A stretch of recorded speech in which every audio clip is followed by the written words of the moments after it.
नमस्कार, 12 बजे की 12 बड़ी खबरों में आप सभी दर्शकों का स्वागत है और मैं हूं आपके साथ अखंड राय। और आप देख रहे हैं उत्तर प्रदेश का तेजी से बढ़ता हुआ digital platform IBC 24 Uttar Pradesh Uttarakhand. 12 बजे की महत्वपूर्ण खबरों की शुरुआत करते हैं। आपको बता दें, ऑपरेशन सिंदूर जारी है और आपको बता दें कल प्रदेश की राजधानी लखनऊ में ब्रह्मोस मिसाइल यूनिट जो प्रोडक्शन यूनिट है उसका उद्घाटन हुआ और देश के रक्षा मंत्री राजनाथ सिंह ने वर्चुअली इसका इनॉग्रेशन किया। लेकिन उस वक्त जब इसका उद्घाटन हो, उसके बाद जब सीएम योगी ने इसको लेकर के जो बयान दिया, वो ना सिर्फ भारत में वायरल है बल्कि पाकिस्तान वाले भी जब सुन रहे होंगे तो समझ में आ रहा होगा कि सीएम योगी ने क्या कुछ कहा कि जो ये पूरा का पूरा बयान पाकिस्तान में वायरल हो गया। आपको पहले वो बयान सुनाते हैं सीएम योगी का, जो ब्रह्मोस मिसाइल को लेकर के 2 दिन पहले आतंकियों का जो सबसे बड़ा आतंकी राष्ट्र है पाकिस्तान के एक जहाज को जिस मिसाइल ने निशाना बनाया था, उस मिसाइल का नाम है ब्रह्मोस मिसाइल। ये मिसाइल अब लखनऊ में ही बनने वाली है। नहीं, लखनऊ से फिट करेंगे तो दुश्मन और दुश्मन के आका भी कांप जाएंगे।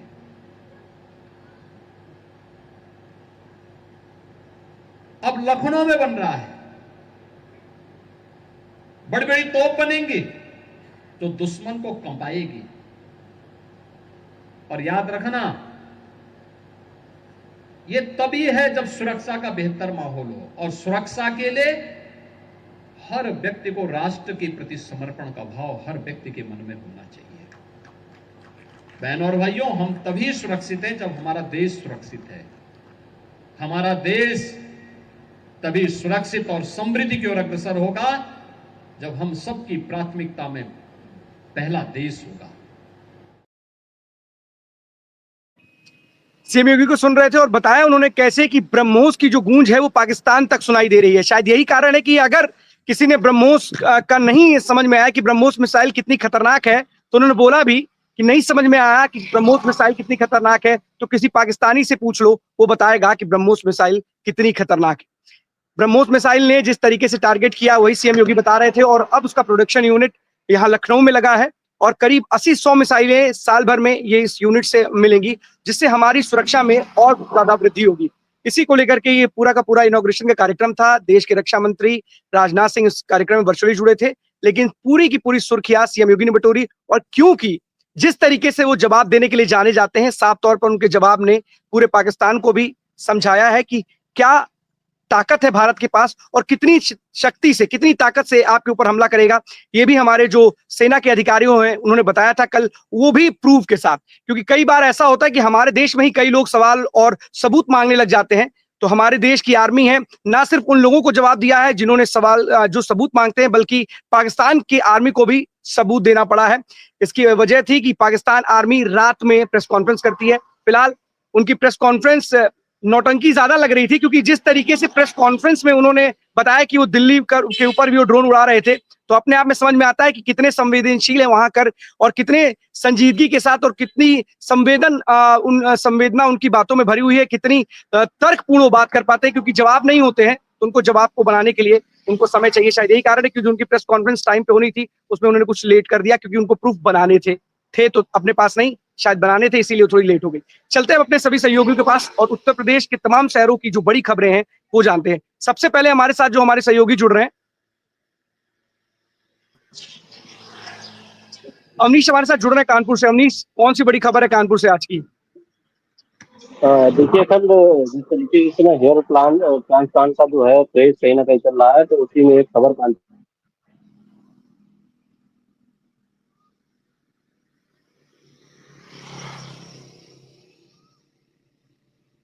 जहां पर एक मामला सामने आया 55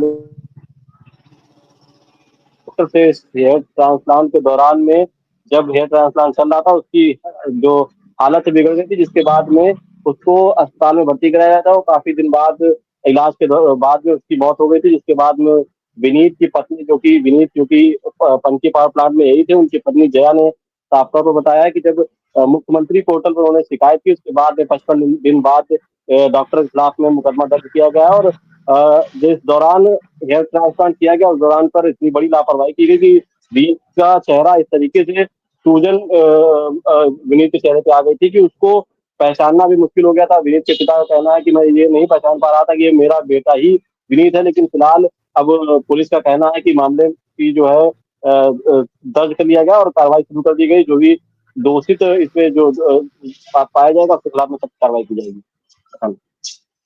क्या वहां के लोगों के द्वारा इस तरीके की जब शिकायत गई सीएम पोर्टल पर, उसके बाद कार्रवाई की गई, ऐसे में क्या किसी ने अभी तक वहां पर जो जिला प्रशासन है, जो जिम्मेदार अधिकारी, क्या उन्होंने अभी तक कोई कदम उठाया इसको लेकर के, इस पूरे मामले को लेकर के?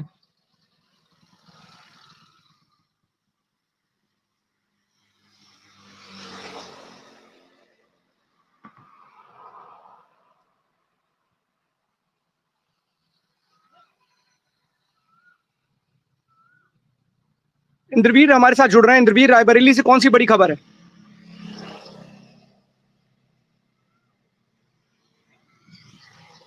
इंद्रवीर अनम्यूट कर लीजिए। अखंड एक तस्वीर है हमारे पास, वो तस्वीर मैं आपको दिखाना चाहूंगा, उसके बाद बताऊंगा कि खबर क्या है एक्चुअली। अगर बात करें तो जब से डॉक्टर यशबीर सिंह एसपी, खबर जो है वो पुलिस विभाग से है, रायबरेली उन्होंने अपना चार्ज लिया है। उस चार्ज के बाद कहीं ना कहीं बहुत हद तक अपराधियों के जो हौसले बुलंद थे वो नेस्तो नाबूद हुए। लेकिन नया मामला जो है डी थाना क्षेत्र के रामगंज बाजार का है, और ये आप तस्वीर में आपको दिखाऊंगा। यहाँ पे थाना इंचार्ज भी पहुंचे हैं और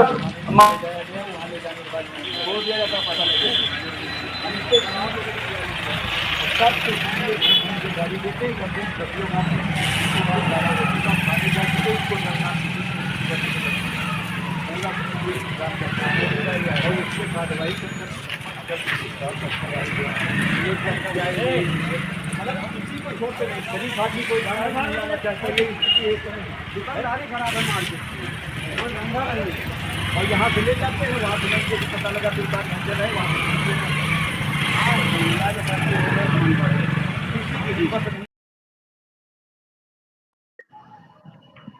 अखंड ये तस्वीर है, डी थाना इंचार्ज है, लोगों के बीच में रामगंज बाजार का पूरा मामला है रायबरेली का। और अगर बात करें तो मामला क्या है, मामला ये है कि कुछ अराजक तत्व, कुछ सूत्रों की माने तो हिस्ट्री टीचर, ये जो डी थाना इंचार्ज के इंस्पेक्टर को जो है लोगों ने घेर रखा है, ये अपनी शिकायत कर रहे हैं। और ये वहां के लोकल व्यापारी हैं, ये बाजार है छोटी सी रामगंज बाजार, वहां के लोकल व्यापारी हैं।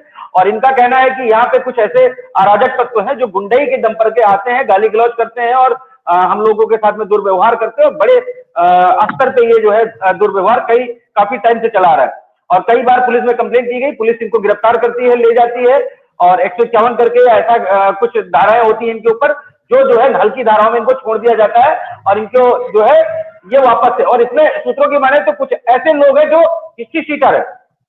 और जब आज ये मामला कल कुछ लोग वहां पहुंचते हैं, और पहुंचने के बाद रात को, कल शाम को जो है जाते हैं, और जाने के बाद पूरे बाजार में खड़े होकर सड़कों पर गाली गलौज करते हैं वहां के व्यापारियों के साथ में। वहां के व्यापारियों को बुरा लगता है, तो व्यापारी संगठन पूरा एक होता है। और एक होने के बाद आज सुबह इन्होंने वहां के जो इंस्पेक्टर है जितेंद्र मोहन, जो हाल में ही अभी थाना क्षेत्र की जो है कमान संभाल रहे हैं, अभी इससे पहले यहाँ पे थे, क्राइम देख रहे थे, पुलिस अधीक्षक ऑफिस में इनकी ड्यूटी थी। अब पुलिस अधीक्षक ने इनको जो है अपने ऑफिस से डी थाना क्षेत्र की कमान दी, और वहां पे जो है ये अच्छा काम करते नजर आ रहे हैं। कल ही अभी डी थाना क्षेत्र में जो है बात करें अगर तो गोली रात को जो है चल गई थी बुजुर्ग को, उसमें उसका खुलासा किया गया और कुछ शराब पकड़ी गई। बड़ा अच्छा काम करते नजर आ रहे हैं जितेंद्र मोहन। लेकिन जितेंद्र मोहन से जब आज सुबह IBC 24 की बात हुई तो उन्होंने बताया कि इसमें जो है कुछ ऐसी जो BNS है, उन BNS के तहत धाराएं लिखी जाती हैं, लेकिन हमारे पास भी अपना एक तत्वाधान है और उस तत्वाधान के तहत ही हम अपना काम करते हैं। हमारे पास आज भी जो है जो तहरीर मिली है वो सिर्फ गाली गलौज की तहरीर है, और इस गाली गलौज की तहरीर पे हम बड़ा मुकदमा दर्ज नहीं कर सकते भाई, क्योंकि वो भी एक लॉ के तहत। तो लेकिन डॉक्टर यशबीर सिंह SP, जहां तक मैं बात करता हूँ, इस खबर को जैसे ही देखेंगे मैं डेफिनेटली उनपे, और जो ये अराजक तत्व है, जैसे ही खबर जाएगी ये कहीं ना कहीं उचित कार्रवाई होगी। और ये पूरे तरीके से तांडव मचा रखा है दबंग जो लोग हैं वहां पे, और ये हिस्ट्री शीटर है। ऐसे लोगों को तो जेल में ही होना चाहिए, ज्यादा बेहतर है। जी अखंड। बिल्कुल इंद्रवीर, लोगों के खिलाफ कार्रवाई जरूरी है, बिल्कुल ये कहकर बचा नहीं जा सकता कि इस धाराओं में मुकदमा दर्ज नहीं हो सकता है। ऐसी कार्रवाई करिए, नजीर बने। अगर हिस्ट्री सीटर टाइप के लोग अगर बाजार में जा करके जो व्यापारी हैं उनको बोलेंगे, उनको धमकाने का काम करेंगे, उनके साथ गलत व्यवहार करेंगे, दुर्व्यवहार करेंगे, तो क्या हम ये कह करके बच सकते हैं? पुलिस का काम है लोगों को सुरक्षा प्रदान करना, और अगर वहां के व्यापारी आवाज उठा रहे हैं और उनके साथ इस तरीके की कोई व्यवहार हो रहा है तो उनके खिलाफ कठोर कार्रवाई करने की जरूरत है, किसी भी रूप में। फिलहाल पुलिस क्या कार्रवाई करती है ये भी देखने वाली बात होगी। बहुत बहुत धन्यवाद आपका इस तमाम जानकारी के लिए इंद्रवीर। ज्ञानेंद्र हमारे साथ जुड़े हुए प्रतापगढ़ से। ज्ञानेंद्र, कौन सी बड़ी खबर है? बिल्कुल अखंड, देखिए बात हम करेंगे वही कि अभी से शुक्रवार को हम आप बात कर रहे थे कि एक भाजपा नेता का जिस तरीके से पिस्टल का जो है एक वीडियो वायरल हुआ था, और आपने माफी चाहेंगे बंदूक के साथ वीडियो वायरल हुआ था, आपने देखा था कि किस तरीके से हवाई फायरिंग की जा रही थी। और साफ तौर पे पुलिस ने जब हम लोगों ने खबरें चलाई, IBC 24 ने भी खबर चलाई, और जब वो खबर वायरल हुई उसके बाद तब भी सोचिए कि पुलिस, प्रतापगढ़ पुलिस किस तरीके से काम करती है। वीडियो 48 घंटे पहले वायरल हुआ था, खबरें शुक्रवार तक चली, और मुकदमा आप शनिवार की देर शाम लिखते हो, तो खास तौर पे इस सवालिया निशान पुलिस के ऊपर खड़ा होता है, और वो भी शनिवार की देर रात लिखा जाता है। चिलबिला चौकी इंचार्ज के जो सेकेंड अफसर हैं उनके द्वारा ये मुकदमा लिखवाया जाता है। सबसे बड़ी बात ये है कि मैं बहुत बड़ी बातें नहीं करूंगा, अभी हाल ही में एक मामला देखने को आया है एक पत्रकार के ऊपर, मात्र 10 घंटे के अंदर आप जो है IT एक्ट के तहत मुकदमा दर्ज कर देते हो। लेकिन एक नेता जो कि सत्ता पक्ष का है, आप तकरीबन 4 दिन लगा देते हो एक मुकदमा दर्ज करने में। सबसे बड़ा सवाल है निशान, आपके पास सारे प्रूफ थे, और उस मुकदमा लिखी जाने से पहले भी अखंड सबसे बड़ी बात ये थी कि उनको रिपोर्ट भी दी गई थी कि ये बंदूक ही नकली है, और ये नकली हवाई फायरिंग की जा रही है केवल एक फोटो खिंचाने के लिए। तो देखिए रिपोर्ट भी आप दे रहे हो, बंदूक में से जो गोली निकल रही है उसमें से जो बारूद के आगे देखे होंगे नली के पास, वो वीडियो है आज भी मेरे पास, उसमें से धुएं टाइप में निकल रहा है, आग टाइप में निकल रहा है, आप उसे नकली बोल रहे हो। और आप शनिवार को आप मुकदमा दर्ज कर रहे हो, शनिवार और रविवार की देर रात आप मुकदमा दर्ज कर रहे हो, और एक पत्रकार के खिलाफ आप 10 घंटे भी नहीं बिताते हो और IT एक्ट के तहत आप मुकदमा दर्ज कर देते हो। फिलहाल अभी तक बात करें तो उस भाजपा नेता के खिलाफ अभी तक कोई कार्रवाई भी नहीं की गई। सबसे बड़ी बात, अगर आप यही यही कोई एक नॉर्मल इंसान किया होता, एक आम पब्लिक किया होता, तो शायद अभी तक उसके घर मुकदमा लिखने के पहले ही दबिश पड़ चुकी होती, और उसको कहीं से भी ढूंढ के ले आकर के सामने पैदा कर देते। लेकिन भाजपा नेता अपने शोरूम पे बैठ रहा है, खुलेआम घूम रहा है, अभी तक आपने कार्रवाई के नाम पे आपने कुछ किया ही नहीं है। और सीधी सी बात है, कहीं ना कहीं वो जो मैंने फोटोज की बात कर रहा था, डिप्टी CM के साथ फोटो खिंचवा के फेसबुक पे अपलोड करना, सोशल मीडिया पे अपलोड करना, और बात करें तो हर एक नेताओं के साथ, क्या वो फोटो की हनक दिख रही है? प्रतापगढ़ पुलिस क्या उससे डर रही है?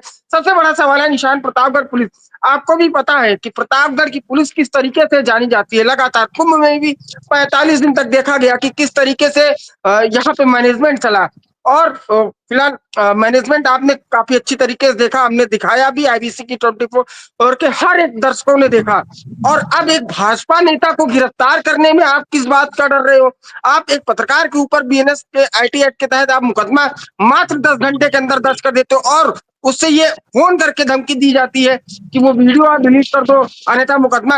आप धमकी भी दे रहे हो और मुकदमा भी दर्ज कर रहे हो, तो आप पत्रकार के खिलाफ आप सीधे आप आम पब्लिक और पत्रकार के साथ ऐसा व्यवहार कर रहे हो, तो सोचिए जो निहायत ही गरीब तबके के लोग होंगे अपने अपने जो है दर्द लेके जाते होंगे कि हाँ पुलिस से मुझे कुछ ना कुछ राहत मिलेगी, और अब उनके साथ क्या व्यवहार होता होगा ये तो साफ तौर पे दर्शा रहा है। आपने मुकदमा दर्ज कर लिया भाजपा नेता के ऊपर, रमाशंकर देश सेवक डब्बू सिंह के ऊपर, लेकिन कार्रवाई के नाम पे आप शून्य हो। अभी तक आपने कोई कार्रवाई नहीं की है, आपने ना उस व्यक्ति को पकड़ा है, ना आपने उस बंदूक को, ठीक है मैं आपकी रिपोर्ट पे ही चलता हूं कि आपने रिपोर्ट उसको दी है, उस भाजपा नेता और भाजपा के कुछ नेताओं को आपने रिपोर्ट दी कि नकली है, ठीक है आप उस नकली को साबित करो। सीधी सी बात है अखंड, आज से मैंने उस दिन भी बोला था कि आज से 2 साल पहले अंबेडकर चौराहे पे एक लाइटर नुमा पिस्टल थी, उस आईजी उस समय चेकिंग पे थे, प्रेम प्रकाश उस समय यहाँ पे एडीजी थे, वो भी मौके पे राउंड पे निकले हुए थे और अंबेडकर चौराहे पे चेकिंग चल रही थी। एक लड़के को पकड़ा गया, आपने तुरंत उसके खिलाफ मुकदमा दर्ज करके आपने उसे जेल भेजने का काम किया था, जबकि वो नकली था और फिलहाल वो 24 घंटे के अंदर जेल से छूट भी गया था। लेकिन आपने, जबकि आरोपी घूम रहा है खुलेआम, आप अभी तक कार्रवाई क्यों नहीं कर पा रहे हो? आप पत्रकारों के ऊपर मुकदमा लिख देते हो, आप निर्दोषों के ऊपर मुकदमा लिख देते हो, लेकिन एक जो दोषी है खुलेआम घूम रहा है, आप उसके खिलाफ क्यों कार्रवाई नहीं कर रहे हो? अखंड। ज्ञानेंद्र, बिल्कुल अगर इस तरीके की बातें हैं, अगर दो तरीके की बात है कि एक के लिए मुकदमा लिखा जाएगा, दूसरे को छूट मिलेगी, तो ये गलत बात है। और प्रतापगढ़ पुलिस के जो बड़े अधिकारी हैं उनको उनके संज्ञान में इस बात को अगर नहीं आई है तो कम से कम उसका संज्ञान लेकर के ऐसे लोगों के खिलाफ भी कार्रवाई करें। देखिए, दो चरित्र किसी का नहीं होना चाहिए। और प्रतापगढ़ पुलिस यूपी पुलिस है और यूपी पुलिस लगातार इस बात की बात करती चली आ रही है कि हम अपराधियों में खौफ पैदा करेंगे। मुख्यमंत्री योगी आदित्यनाथ भी लगातार ऐसी बातें बोलते हैं। तो आप किसी अपराधी या कोई व्यक्ति को किसी पार्टी या किसी दल से मत जोड़िए। अपराधी अगर अपराध करे तो उसके खिलाफ कार्रवाई कीजिए, किसी भी दल का हो। ऐसा नहीं कि सत्ताधारी दल का हो या विपक्षी हो। ऐसा देखने को मिला है कि तमाम लोगों के खिलाफ कार्रवाइयां होती है और यूपी पुलिस पीछे नहीं हटती है। लेकिन अगर ऐसे में बड़े अधिकारी अगर इस बात को जानते नहीं है तो कम से कम जानकारी में लीजिए और अगर कुछ ऐसा है तो उनके खिलाफ जरूर कार्रवाई कीजिए। ज्ञानेंद्र, आप कुछ कहना चाह रहे हैं? अखंड अखंड बिल्कुल। देखिए, हम हमारे पास उस पत्रकार की जो है FIR कॉपी मैं खोल के रखा हूँ। फिलहाल धूप बहुत है तो दिख नहीं सकता। मेरे पास उस पत्रकार की FIR की कॉपी है। कहना नहीं चाहिए। देखिए, पत्रकारों के लिए एक बात है और शायद इस प्लेटफॉर्म पे नहीं कह सकते कि ये शब्द बोलना उचित होगा, लेकिन दिक्कत क्या है ना कि ज्ञानेंद्र, सबसे बड़ी समस्या है इस देश में तमाम लोग हैं जो ट्रोल करने के चक्कर में भूल जा रहे हैं कि मीडिया को ही ट्रोल कर रहे हैं। आगे एक शब्द लगाते हैं तो कारण क्या है कि जब आप में विभाजन होगा, आपके अंदर आप खुद ही बटे रहोगे, किसी पार्टी के साथ बटे रहोगे, तो ऐसी स्थितियों का सामना आपको जरूर करना पड़ेगा, चाहे वो किसी के लिए भी हो। आज पूरा देश देख रहा है, यहाँ तक कि पाकिस्तान भी देख रहा है कि यहाँ के जो लोग हैं वो चाहे अपने आप को लेफ्ट विंग और राइट विंग में बांट जरूर ले, लेकिन मीडिया शब्द है, चौथा स्तंभ है और उस चौथे स्तंभ को कुछ लोगों ने कितना ज्यादा गिरा दिया है कि अब लोग हंस रहे हैं। फिलहाल इस सभी लोगों को और जितने भी पत्रकार हैं उनको कम से कम समझना चाहिए कि लेफ्ट और राइट विंग में जब आप बटोगे, किसी पार्टी के साथ जुड़ोगे, किसी भी पार्टी के साथ, तो शब्द नए सारे इजाद होते हैं और उसका किस तरीके से लोग सुशोभित करते हैं आपको, और इस तरीके के मामले लगातार बढ़ते चले जाएंगे। ज्ञानेंद्र, कोई बड़ी बात नहीं है क्योंकि आज शिकायतों का दौर है, कल किसी और की शिकायत होगी, परसों किसी और की शिकायत होगी, एक दूसरे के खिलाफ शिकायत करते रहेंगे। लेकिन इन सबसे ऊपर उठ करके किसी ने भी नहीं सोचा है कि हम लेफ्ट और राइट क्यों बन रहे हैं, पत्रकार क्यों नहीं बन रहे हैं। हमें पत्रकारिता करनी है या हमें लेफ्ट और राइट विंग बन करके आगे बढ़ते चले जाना है। फिलहाल अगर ऐसी चीजें नहीं होती तो शायद ये स्थितियां पैदा नहीं होती। मुकदमे लिखे जा रहे हैं और ये कोई नई परंपरा नहीं है, पहले से परंपरा चली आ रही है, क्योंकि पुलिस वाले भी के अंदर एकजुटता है। उन सवालों का कोई मतलब नहीं है। फिलहाल हम सभी लोगों को अपना धर्म निभाना चाहिए और पत्रकार निडर होकर के लड़ता है और ऐसे ऐसे अपने बारे में जब शब्द जो लोग जिम्मेदारी के साथ फील्ड पर उतरते हैं, इस धूप में भी हम सभी लोग जनता तक खबरें पहुंचाने का काम करते हैं, चाहे वो पुलिस के लोग हो, चाहे वो दूसरी पार्टी के लोग हो, सत्ताधारी चलाने की कोशिश करते रहते हैं। ऐसे लोगों के खिलाफ भी कहीं ना कहीं आवाज उठाने की जरूरत है। लेकिन फिलहाल हम लोग चौथे स्तंभ में जनता के हर एक मामले को उठाएंगे, भले हमें इसके लिए कोई भी कीमत चुकानी पड़े। हमारे खिलाफ मुकदमा कोई लिख सकता है तो बिल्कुल लिखे, लेकिन हम हर जनता के हर पहलू को, हर क्वेश्चन को, हर सवाल को जगह देंगे अपने प्लेटफॉर्म पर और वाजिब सवाल जरूर उठाएंगे। आपका सवाल बिल्कुल वाजिब है। अगर कोई व्यक्ति कानून की धज्जियां उड़ाता है तो उसके खिलाफ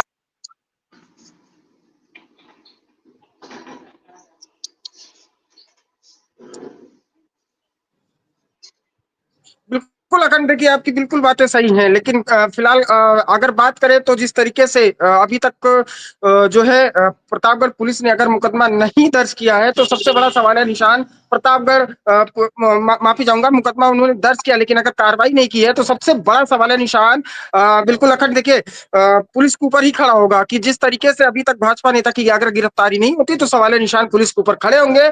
और IBC खड़ा होगा। पुलिस अगर काम अपना करेगी तो क्या आप सवाल पूछोगे बार बार? आप 48 घंटे बाद बीत जाने के बाद अगर कोई FIR लिखोगे तो सवाल खड़े होंगे? समझ में ही नहीं आता है कब अपनी जिम्मेदारी को समझेंगे और जिम्मेदारी के साथ काम करेंगे। जो भी लोग हैं उनके खिलाफ कार्रवाई जरूर कीजिए। अगर कार्रवाई नहीं करेंगे तो लोग इसी तरीके से लेफ्ट और राइट विंग बांट करके इस देश का बंटाधार कर देंगे। बिल्कुल कहने में कोई गुरेज नहीं है, आप कार्रवाई कीजिए, कोई भी हो, सत्ताधारी से जुड़ा हुआ हो या विपक्षी हो।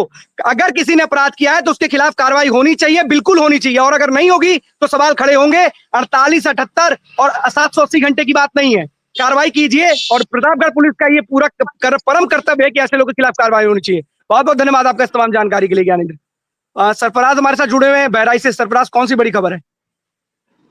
जी अखंड जी, आपको बता दें, बहराइच में कल छत्तीसगढ़ के व्यक्ति का फांसी के फंदे पर लटका शव प्राप्त हुआ है, जो बताया जा रहा है छत्तीसगढ़ के महासुमन जिला निवासी 25 वर्षीय उल्लेस नाम बताया जा रहा है। और उसका बहराइच से कोई ताल्लुक नहीं है, लेकिन शव को कब्जे में लेके पोस्टमार्टम के लिए भेज दिया गया है। आगे की कार्रवाई में क्या होता है तो मतलब मैं दिखाना चाहता हूँ कि ये खबर ज्यादा से ज्यादा शेयर हो, जिससे कि उसके परिवार को जानकारी प्राप्त हो सके, क्योंकि छत्तीसगढ़ और यूपी बहराइच काफी दूरी है इसमें। तो यही कहना है हमें कि खबर को ज्यादा से ज्यादा शेयर करें। बहुत बहुत जी धन्यवाद आपका सरफराज, बहुत बहुत धन्यवाद आपका सरफराज तमाम जानकारी के लिए। रोहित हमारे साथ जुड़े हुए हैं हमीरपुर से। रोहित, कौन सी बड़ी खबर है? रोहित, अनम्यूट कर लीजिए। माफी चाहूंगा। अखंड जी, बताइए जो रोहित। खबर मैं इस वक्त बताने वाला हूं उससे क्लियर कट हमीरपुर की जनता ने शहीदों को ये संदेश दे दिया है कि अगर आप छेड़ेंगे तो हम छोड़ेंगे नहीं। जनपद हमीरपुर से आज 2 वीडियो वायरल हुए, जिसमें एक वीडियो सदर कोतवाली का है और एक वीडियो मुस्कुरा कोतवाली का है, जहां पर दोनों जगह पर युवकों द्वारा लड़कियों को छेड़ा गया, जिसके बाद दोनों जगह शहीदों की पिटाई की गई। उसके बाद पुलिस ने संज्ञान लिया। जनपद हमीरपुर के सदर कोतवाली क्षेत्र में एक राय चलती युवती को एक युवक ने कमेंट किया, टिप्पणी की, छेड़ा, जिसके बाद उसके पिता ने, वहीं पिता मौजूद थे, उन्होंने उसकी पिटाई कर दी, जिसका वीडियो सोशल मीडिया पर वायरल हो गया। उसके बाद सदर कोतवाली पुलिस ने संज्ञान लिया और अब उन पर कार्रवाई की जा रही है। वहीं दूसरी खबर जनपद हमीरपुर की ही मुस्कुरा से है, जहां पर एक युवक ने एक बच्ची को छेड़ा, जहां पर उसकी मां ने उसकी पिटाई कर दी, जिसके बाद वो वीडियो भी सोशल मीडिया में वायरल हो रहा है। दोनों वीडियो एक साथ सोशल मीडिया में वायरल हो रहे हैं, जिससे काफी चर्चा का विषय बने हुए हैं। लोग अब कह रहे हैं, जैसे एक तर्ज निकल के आया था, भारत ने एक चेतावनी दी थी कि छेड़ेंगे तो छोड़ेंगे नहीं, वैसे ही हमीरपुर से ये बात सामने आ रही है कि अगर सोहदे लड़कियों को छेड़ेंगे तो हम छोड़ेंगे नहीं। और ये बड़ा खुशी का विषय है कि अगर परिवार के लोग या जो भी आसपास है, अगर कहीं ऐसी घटना हो रही है, कहीं लड़कियों को छेड़ा जा रहा है और उस पर तुरंत वहां पर जवाबी कार्रवाई की जा रही है, उनके साथ मारपीट की जा रही है, तो शायद ऐसे में ये घटनाएं कम होंगी। तो कहीं ना कहीं क्लियर कट मैसेज जो हमीरपुर की जनता ने दिया है कि अगर सोहदे सावधान नहीं हो रहे हैं, अगर वो छेड़ेंगे तो उनको छोड़ा नहीं जाएगा, उनकी पिटाई की जाएगी, चाहे वो सरे राय हो, आम रास्ते पर हो या किसी भी जगह हो, अब खैर नहीं है अखंड। रोहित, एक सवाल भी खड़ा होता है इससे। सवाल ये खड़ा होता है कि आखिरकार लोगों को क्या न्याय से विश्वास उठ गया है क्या? उन्हें लगता है क्या कि न्यायपालिका में जाएंगे या फिर पुलिस के पास जाएंगे या न्यायालय के एक चक्कर ही लगाते रहेंगे, लेकिन ये सौदे जो हैं ये लगातार इस तरीके की हरकतें करते चले आएंगे? क्या आप लोगों को ये समझ में आने लगा है क्या कि हम इसी तरीके से न्याय देंगे, ऑन द स्पॉट, फैसला ऑन द स्पॉट? एक पिक्चर का डायलॉग था ना कि फैसला ऑन द स्पॉट करने में अब लोग विश्वास करने लगे हैं। न्यायपालिका पे तो भरोसा लग रहा है, रह ही नहीं गया लोगों को, कि लोग जा रहे हैं, इंतजार चक्कर काटेंगे। आखिरकार स्थितियां पैदा क्यों हो रही है? तो सवाल ये भी एक बहुत बड़ा है ना। अखंड जी, आपको एक यूपी के सीएम का बयान याद होगा। सीएम ने एक बार कहा था कि अगर कोई आपके गाल में थप्पड़ मारे तो आपको उसके जवाब में थप्पड़ नहीं मारना चाहिए। वही कंडीशन जनपद हमीरपुर में है। देखिए, सरे रहा है, अगर किसी की इतनी हिम्मत है कि वो लड़की को छेड़ रहा है, उसके बावजूद भी अगर हम ये इंतजार करें, ये मेरा भी मानना है, अगर हम इंतजार करेंगे कि पुलिस आएगी, कानूनी कार्रवाई होगी, लेकिन तब तक तो हो सकता है कि वहां से वो लड़का फरार हो जाएगा, या हो सकता है कि पुलिस को उसको खोजने में टाइम लगेगा या अन्य कार्रवाई में टाइम लगता है। लेकिन अगर वो गलती कर रहा है, जैसे उसने सरेराह किसी लड़की को छेड़ दिया, तो इसमें अगर किसी ने मारपीट की या उसके पिता ने मारा तो कोई बड़ी बात नहीं है। हमें लगता है कि ये सही किया, क्योंकि जो मुस्कुरा की घटना है, वो लगातार एक बच्ची को परेशान कर रहा था, छेड़छाड़ कर रहा था युवक। उसकी माँ ने 9 सेकेंड में 15 थप्पड़ उस युवक को मारे। इससे कहीं ना कहीं जब ये संदेश गया तो लोगों में चेतावनी भी जाती है कि अब सावधान रहने की जरूरत है। हम पुलिस प्रशासन से कई बार होता है कि लोग बच जाते हैं। कई बार जैसे किसी ने छेड़छाड़ की, अब तो वो तमाम जगह से अभी मतलब स्पष्ट नहीं कह सकते, लेकिन तमाम जगह वो सिस्टम होता है गुलाबी वाला, गुलाबी नोटों के चक्कर में लोग बच जाते हैं। तो कहीं न कहीं लोगों ने खुद डिसीजन लेना शुरू कर दिया है कि भैया अगर आपने इस तरीके की हरकत की तो पहले तो हमसे पिटोगे, बाद में जो पुलिस करेगी तो करेगी। हाँ बिल्कुल रही रोहित, लेकिन ये गुलाबी नोट का जो कल्चर है जो आप बता भी रहे हैं और बड़ा वायरल है हमारे यहाँ, गुलाबी नोट हर काम करो और लोगों को लगता है कि गुलाबी नोट के साथ आगे जाओगे तो बच जाओगे। फिलहाल कानून को हाथ में नहीं लेना चाहिए, किसी के लिए भी नहीं है। अगर स्वयं के माँ बाप मारे अपने बच्चे की गलती पे तो अलग विषय है, लेकिन किसी को भी कानून हाथ में नहीं लेना चाहिए। और हर चीज के लिए कम से कम पुलिस, हमारे हिसाब से हमें लगता है कि पुलिस के पास ही जाना चाहिए, क्योंकि अगर फैसला ऑन द स्पॉट करेंगे तो कई जगह पर इसका गलत फायदा भी उठाया जाएगा। हमेशा हर चीज का एक अच्छा ही रिजल्ट नहीं होता, क्योंकि लोग इस आड़ में बहुत दूसरी चीज कर जाते हैं, कई और चीजें भी देखने को मिलती है। फिलहाल बिल्कुल। ये जो खबर है अपने आप में कई संदेश देने वाली खबर है, लोगों को लेकिन बचना चाहिए, कानून को हाथ में लेना नहीं चाहिए। बहुत बहुत धन्यवाद आपका इस तमाम जानकारी के लिए रोहित। हमारे साथ आदर्श जुड़े हुए हैं हरदोई से। आदर्श, कौन सी बड़ी खबर है? अनम्यूट कर दीजिए अधिकारी यहाँ तक है।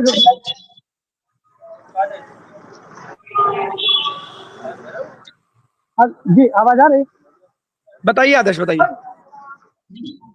जी मैं बताना चाहूंगा, हरदोई जिलाधिकारी मंगला प्रसाद जी जहाँ हरदोई को स्वच्छ बनाना चाहते, वहीं पर जो दुकानदार है, आप हम आपको दिखाएंगे यहाँ पर सभी रोड की पटरी पर लगाए हैं, जबकि दुकान जहाँ पर हम खड़े हैं इस जगह पर ये दुकानें जो करीब 30 फुट की रोड है, इस 30 फुट की रोड पर जो जिनकी दुकानें 6 फुट की है, उस 6 फुट के करीब 30 फुट की रोड को करीब 7 फुट इधर घेरे, 7 फुट उधर घेरे, और इतना ज्यादा तो है कि लोगों को आना जाना यहाँ पर दूभर हो रहा है। और अगर हम जिलाधिकारी मंगला प्रसाद जी से कहना चाहें तो यहाँ पर अगर वो बाजार में अगर एक बार आए तो इस मार्केट में ये हाल है, यहाँ पर पब्लिक अंदर आना नहीं चाहती है, और यहाँ के दुकानदार है वो भी चाहते हैं कि लोग अपनी हाथ में लेकर दुकानें लगाएं, लेकिन यहाँ के दुकानदार है वो कहीं ना कहीं पर रोड पर दुकानें लगाई हुई है। और दूसरी बात मैं ये बताना चाहूंगा कि यहाँ पर ट्रैफिक भी इतना ज्यादा है, और ऐसी तो रोड नहीं, ऐसी गलियां नहीं, प्रशासन का ऐसे डर नहीं चौराहा है इन नहीं लोगों को, अगर जहाँ या पर प्रशासन कोई कार्रवाई नहीं करता, इसी वजह से इनका मनोबल इतना हाई है कि जहां मन करे वहां दुकान लगा लो, पूरी रोड को ब्लॉक कर दो।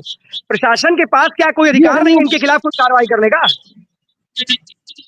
जी प्रशासन की मैं बात करूँ, प्रशासन कार्रवाई करता है, लेकिन दुकानदार जो है फिर वही वो अरे अपनी कैसी पुरानी रवैया कार्रवाई पर आ आदर्श की? जाते हैं। बार बार अगर हम खबर दिखाएं, हमें खबर बार बार दिखानी पड़े और जनता को बतानी पड़े कि आम जनता को दिक्कत होती है, तो काहे की कार्रवाई है भाई? दिखावे की कार्रवाई करनी है, कार्रवाई ऐसी करिए ना कि नजीर बने, इन लोग की हिम्मत ना हो कि फिर से आगे बढ़े। सबका एक दायरा होता है, उस दायरे से आगे कैसे निकल सकते हैं आप? ऐसे तो किसी का मन में आएगा, जो मन में आएगा कहीं कब्जा कर लेगा, पूरी रोडें कब्जा हो जाएंगी। पूरी रोड कब्जा, हम आपको कैमरा माध्यम से पूरी रोड दिखाना चाह रहे हैं। देखिए ये हमारे साथ चल, ये पूरी रोड आप देख सकते हैं, पूरी ये रोड पर दुकानें प्रशासन की लगी हुई है, और लापरवाही है पूरी इनसे रोड जो ज्यादा आदर्श, ये प्रशासन की है लापरवाही है इन लोगों से ज्यादा। अगर इनके पास इतनी हिम्मत आती है तो प्रशासन कहीं ना कहीं इनको इतना हिम्मत देता है, इनका मनोबल बढ़ाता है, तभी शायद यही कारण है कि इन लोगों के ऊपर कोई फर्क ही नहीं है।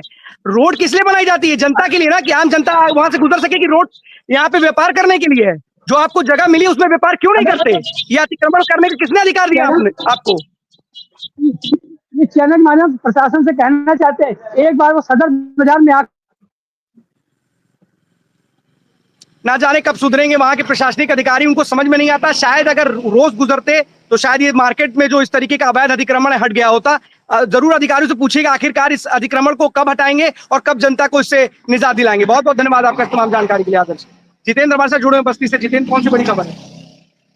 बिल्कुल अखंड, बस्ती से एक बड़ी खबर की बात की जाए तो एक 5 साल की जो है बच्ची के साथ में जो एक बलात्कार का मामला सामने आया। फिलहाल अभी तक ये जानकारी नहीं हो पाई कि उस बच्ची के साथ में कितने लोगों ने गैंगरेप किया। फिलहाल ये चीज क्लियर हो चुकी है कि बच्ची जो है फिलहाल वो सोती हुई बच्ची थी, और उस बच्ची को वहां से कुछ लोग उठा के लेके जाते हैं, लेके गए, उसके साथ बलात्कार किया। लेकिन जब बच्ची घर आती है, घर पहुंचती है, तो उसके जो है प्राइवेट पार्ट से ब्लड निकलता है। ब्लड लिखता हुआ देख जो माँ के होश उड़ जाते हैं। फिर वो तत्काल उसको कुछ समझ में नहीं आता वो क्या किया जाए, लेकिन पुलिस को ना बुला के पहले उसको नहला धुला के वो ठीक महिला अस्पताल ले जाती है इलाज के लिए। लेकिन जब वहां जाने के बाद ये पता चलता है कि बच्ची के साथ में गैंगरेप हुआ है, आनंद फानन में फोर्स से जो अखंड बता दें कि अभी कुछ ही देर मिनट पहले की बात है, ये आनंद फानन में जो पूरी फोर्स है वो महिला अस्पताल वहां पे पहुंची है। फिलहाल बच्ची का वहां मेडिकल भी किया जा रहा है, लेकिन ये भी एक जानकारी जहां तक लग रही है कि जो बच्ची है उसको हायर सेंटर भी रेफर कर दिया गया है।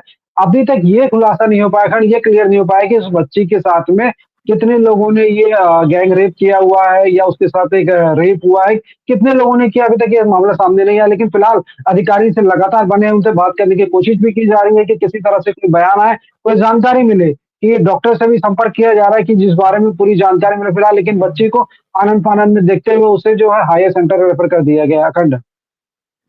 जितेंद्र, कैसी विकृति और कौन सी मानसिक इनकी विकृति है, कैसे इन वैसे दरिंदे अगर कहें, शब्द गलत होगा, कहना नहीं चाहिए, लेकिन क्या कहें, एक छोटी सी मासूम सी बच्ची के साथ इस तरीके का अपराध करने वाले, जघन्य अपराध करने वालों के खिलाफ ऐसी कार्रवाई, पता नहीं क्यों हमारे देश में ये लगातार इस तरीके के मामले बढ़ते जा रहे हैं। लोगों में डर ही नहीं है न्यायपालिका का। क्या अगर लोगों के मन में डर होता तो क्या इस तरीके के अपराधों में वृद्धि होती? लगातार इस तरीके के मामले सामने आते।